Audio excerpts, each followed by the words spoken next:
Hey everybody, this is Maxwell with StarDude Outdoors, and today I'm bringing you a review on some very popular buttstocks. Stay tuned.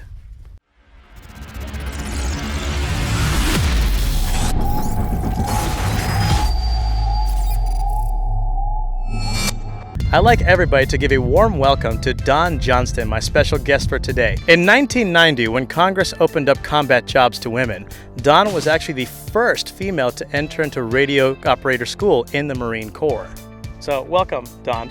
Thank you, Maxwell. Dawn is going to be giving us her opinion as a Marine on what she thinks about these two different buttstocks. So we have two very popular with us today. Of course, we have the Minimalist Buttstock by Mission First Tactical, and we also have the Viper CQB stock by Strike Industries. So we're going to be trying them out, see how they feel, and then at the end we'll give our opinions as to which we like better, what we like about each one of these two stocks, and then pretty much decide which one I'm going to be keeping on the rifle. So as you can see, we have the Mission First Tactical Minimalist stock already on. We're going to start with that one first, pop off a few rounds, see what we think, and then we'll switch over to the Strike Industries one. I feel like I'm back in 29 Palms. It's so hot out here. It's about 114 degrees out here. It is hot. I'd like to give a quick shout out to ammosubscription.com. If you guys are interested in any kind of ammo directly to your door monthly, check out ammosubscription.com. Tanner down there owns the company, great guy, also veteran owned.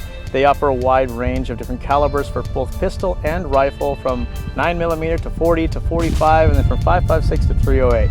So check them out on their website at ammosubscription.com.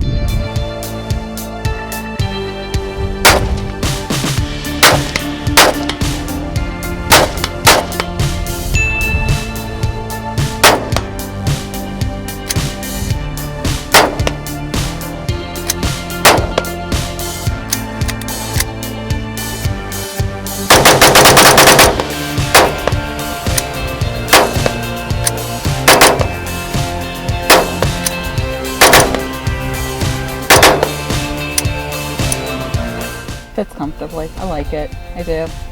Cool. Doesn't slide around. Feel like I have control of it. I like it.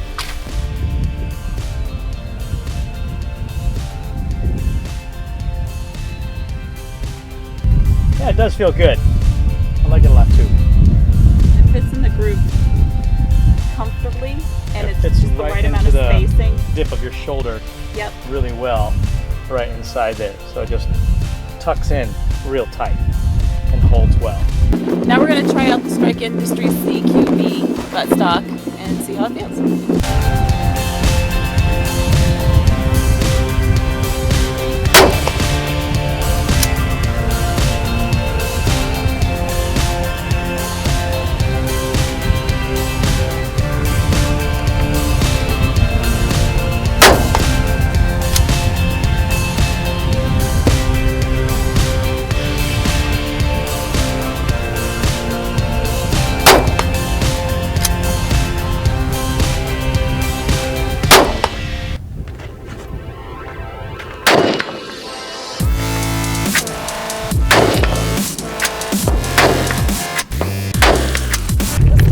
Than the previous one.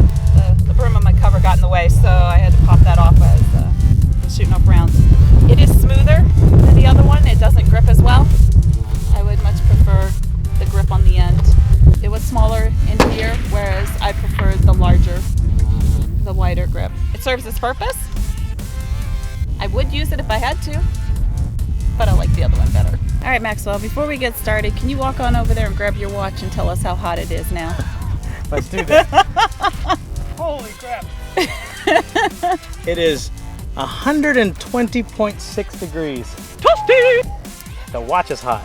Yeah, feel like I'm back at Stumps for sure now. All right, so final thoughts on the two buttstocks. This was the Minimalist stock by Mission First Tactical versus the Viper CQB by Strike Industries. So Dawn, let's get your opinions first. What'd you think about each one, pros and cons? Both of them do serve their purposes. However, I did have a preference for this one. I like the fact that it's a little bit more rubbery. You've got more of a grip right here. It's a little bit longer, so it fits in here, and I feel like I have more control. And then also, if you can see, it's a little more rounded on top here, and it sets more comfortably in the cheek and a little higher. The difference between a male and a female, I don't know. You're gonna have to try it out, decide which is your preference, because everyone's anatomy is a little bit different. Maxwell, what did you think? Well, I'll tell you what, I started out with the Mission First Tactical one because it was lightweight, and that's what I like about it. It's super lightweight. The extra features, like you mentioned, the rubbery back, I really like that a lot because it does stick up here. And actually the higher cheek weld, since I had no frame of reference beforehand, I didn't really notice a difference between anything else at first.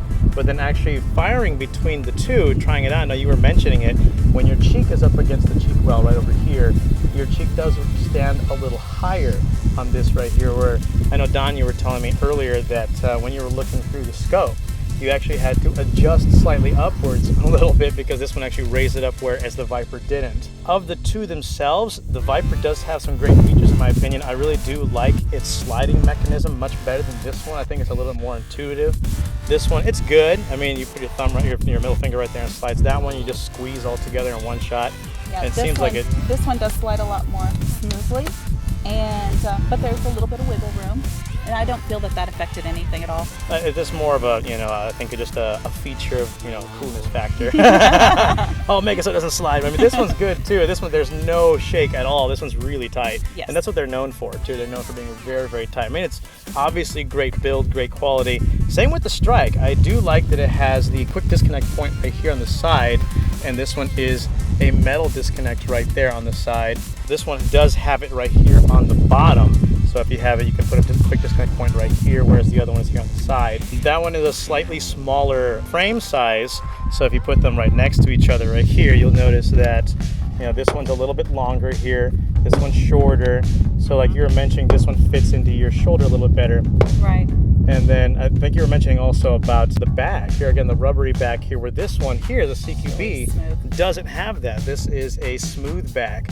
So I think that if they were to add a rubbery back, and I know that they do have a version of this with the rubbery back, but it's not the lightweight CQB. I think they have a different one called the standard Viper, and that one has another attachment point all the way over here, which again is no longer lightweight, or it's not as lightweight as this one is. So I think if they made this one with the rubbery back, that would make a huge difference. If it had a little higher cheek weld up here, or I think you can actually modify this to put something there to bring it up a little bit higher.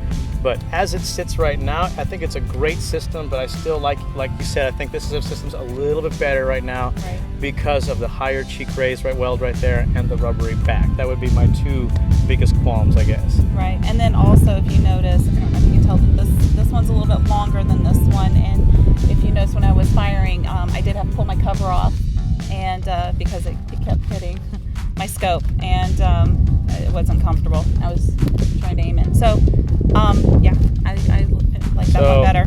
Mission First Tactical for the win. Woohoo! All right, you guys, thanks for watching us today. I'd like to thank Dawn again for coming in today and joining us out here in the desert in the 120 degree blistering heat. But, we had a good time. Dawn's a good friend. And we look forward to have her back here on the channel again. So thank you again for coming out. I'm sure everybody's going to enjoy your part of the reviews here. Thank you for having me, Matt. No problem at all. Thank you guys for watching. Don't forget to subscribe to the channel. Check us out on Facebook, on Instagram, all the different relative social medias. And we'll see you guys next time on StarDude Outdoors. I'd like everybody to give a special and warm welcome to John. Not to John. Oh no, believe, I tell you, this is what happens. This is why it takes you a few tries. Doesn't slide around. Just put it right in there. Good.